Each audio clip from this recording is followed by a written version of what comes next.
இதுவரை உன்னுடன் வாழ்ந்த என் நாட்கள் மறுமுறை வாழ்ந்திட வழி இல்லையா? என்னோட பேர் அனிருத். தனுஷோட அடுத்த படம் நான் தான் பண்றேன். நீங்க பாடணும்னு தனுஷ் சொல்லியிருக்காரு. என்னோட first song was for Anirudh actually.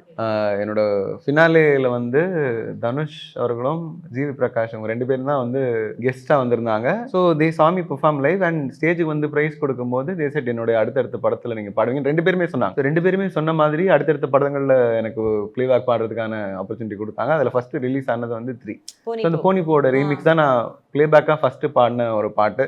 நான் அத்தனை வருஷமா டிவில வந்து நம்ம ஃபேஸ்லாம் வரும். ஆனா வந்து ஃபர்ஸ்ட் டைம் இந்த ஆடியோ லான்ச்ல வந்து கீழ வந்து பின்னணி பாடகர் பிரகாஷ் வரும்போது ஒரு மாரி ஆஹா நம்ம ஏதோ பண்ணிருக்கோம் வாழ்க்கையில அப்படின்னு ஒரு சந்தோஷம் வருது. பட் ரெக்கார்டிங்கோட எக்ஸ்பீரியன்ஸ் எப்படி இருந்தது போனிபோ? சூப்பரா இருந்தது.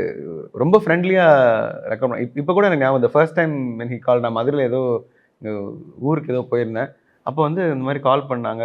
அனிருத் கால் என்னோட பேர் அனிருத். தனுஷோட அடுத்த படம் நான் தான் பண்றேன். நீங்க பாடணும்னு தனுஷ் சொல்லியிருக்காரு. நீங்க ஊருக்கு வந்துட்டு வாங்க நம்ம ரெக்கார்டிங் பண்ணலாம். ராமன் சார் ஸ்டுடியோல ரெக்கார்ட் பண்ணுவோம் யூசுவலி. அங்க ரெக்கார்ட் பண்ணலாம்னு சொல்லி கூப்பிட்டாரு.